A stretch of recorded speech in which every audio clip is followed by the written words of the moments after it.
Hi, I'm Patrick, and I work on a performance team at Apple. Today, we'll be discussing scrolling and animation hitches in your apps, and look at the render loop in detail. First, we'll get a general sense of what is a hitch. Then, we'll discuss the render loop and the different types of hitches that can happen. Finally, we'll discuss how to measure hitches. So first, what is a hitch? In your app, a person might drag their finger across the screen to scroll, they might tap a button and expect feedback, or transition between views in a hierarchy. These animations build a visual sense of connection between people and content on screen. Animation hitches can cause jumps in animations and break that connection, causing confusion instead of delight. A hitch is any time a frame appears on screen later than expected. Let's look at a common example of scrolling a collection view. Here we have a meal planner app that helps us curate our favorite recipes. As the user drags their finger up the screen, the scroll view responds by moving the content up. But while scrolling, we notice a jump in the content. If we look at this frame by frame, we can see our finger moving with the content in the first 3 frames. But in the next frame, the content appears to stall. That's because the 3rd frame actually repeated, staying on the display for another frame. Finally comes the 4th frame, and it appears to jump forward to where our finger is. The 3rd frame repeated because the 4th frame arrived late, and the user saw a hitch. Hitches are caused when the render loop fails to finish a frame on time. So let's look into the render loop. The render loop is a continuous process by which touch events are handed to an app, and then changes to the UI are sent to the operating system where the frame is finalized. It's a loop, and it happens at the device's refresh rate. On iPhone and iPad, this is 60 frames per second, which means a new frame can be displayed every 16.67 milliseconds. On iPad Pro, this is 120 frames per second, which means a new frame can be displayed every 8.33 milliseconds. At the beginning of a frame, the hardware emits an event called a VSync. The VSync denotes when a new frame must be ready. We highlight them in the display track so it's easy to see the deadline. The render loop is timed to VSyncs and must hit checkpoints along the way in order to have a frame ready. It's broken up into 3 stages. The first stage is in your app, where events are handled and changes are made to the UI. That work must complete before the next VSync, so the next stage can begin. The next stage happens in a separate process called the render server. This is where your UI is actually rendered. This stage must also complete before the next VSync, so that the frame can be displayed, which is the 3rd and final stage. An important caveat to the 3-stage process is that the frame is processed for 2 frames before display.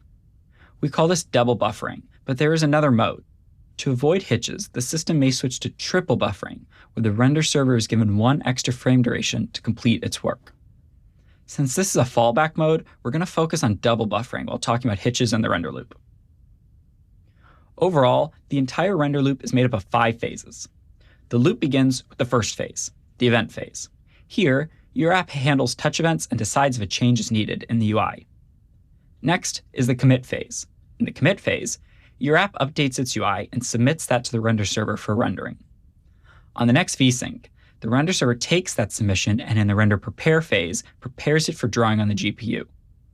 In the render execute phase, the GPU draws your UI into a final image, so on the next VSync, the frame can be displayed to your user.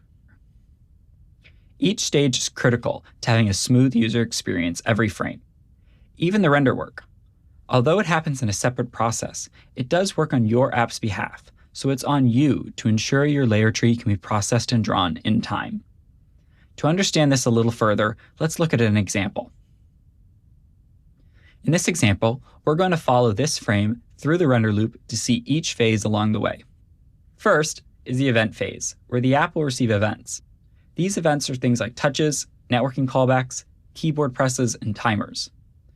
The app can respond to these events in any way by altering its layer hierarchy. For example, the app can change the background color of a layer, or even change a layer size and position. But when the app updates the bounds of a layer, Core Animation also calls setNeedsLayout.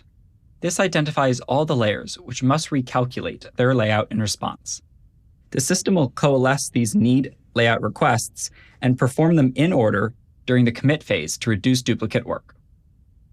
If any layout is needed, the commit phase will automatically start once the event phase finishes. First, the system takes all the layers requiring layout and lays them out one at a time from parent to child. Layout is a common performance bottleneck, so keep in mind that your app only has a couple of milliseconds to complete this work. Some views also require custom drawing, like labels, image views, or just any view overriding DrawRect. If these views require a visual update, they must call setNeedsDisplay. Like layout, the system will coalesce these requests to perform them once all layout has completed. During the drawing process, every custom drawing layer will receive a texture-backed core graphics context, which they'll draw into. As far as core animation is concerned, these layers are now just images. And now that all layers have laid out and drawn, the entire altered layer tree is collected and sent to the render server for rendering. Now we are in the render server, which is responsible for turning our layer tree into an actual displayable image. In the prepare phase, the render server iterates through the app's layer tree and prepares a linear pipeline that the GPU can then execute. Starting from the top layer, it works its way from parent to child and sibling to sibling, so that the layers are arranged from back to front. Next, this linear pipeline is passed through the GPU, where each layer is composited into a final texture. Some layers can take longer to render, and this is another common performance bottleneck we will discuss shortly. Great. So once the GPU executes and renders the image on the right, it's ready to be displayed on the next VSync. Each phase of the render loop is performance sensitive and has a deadline. The deadline is the next VSync. To hit the target frame rate and maintain low input latency, this entire process is actually happening in parallel every frame. This way, the pipeline becomes concurrent, and our app can prepare a new frame while the system is rendering the previous one. This is why any missed deadlines are so important. Now that you see how the render loop works, let's dive into what types of hitches you might see in your apps. There are two primary types: commit hitches, which happen within the app's process, and render hitches, which happen in the render server. A commit hitch is when the app takes too long to process events or commit. Here, the commit takes too long and misses the deadline. So in the next VSync, the render server has nothing to process. It now must wait for the next VSync to begin rendering, and now we have delayed the frame delivery time by 1 frame. In milliseconds, that's 16.67 milliseconds on an iPhone or iPad. We call this delayed duration hitch time, and we measure it in milliseconds.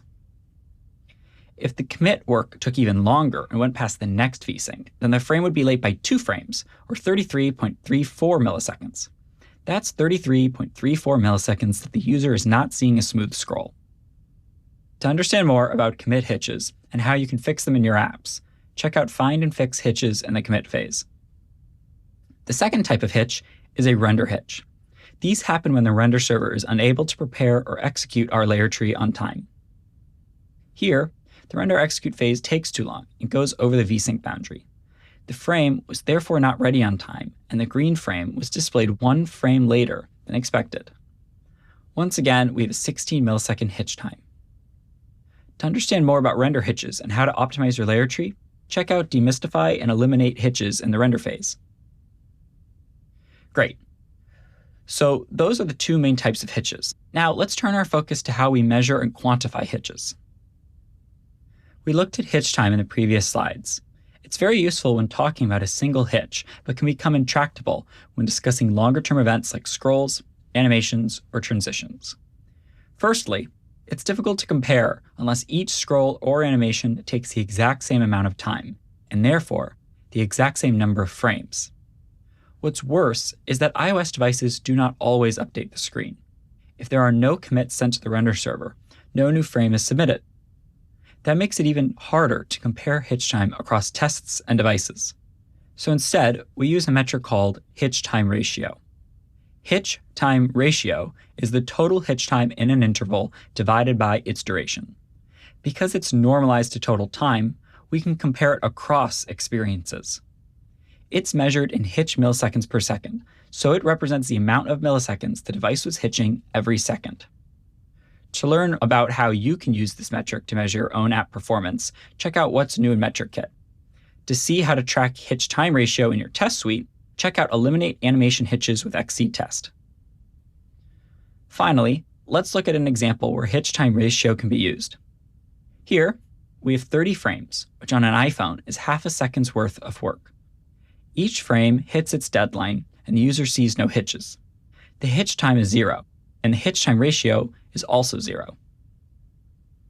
But now, we see a display track on the bottom with disjoint intervals. Some frames are on screen longer than others, and some commits and renders are causing hitches. If we add up this hitch time, we get 100.02 milliseconds.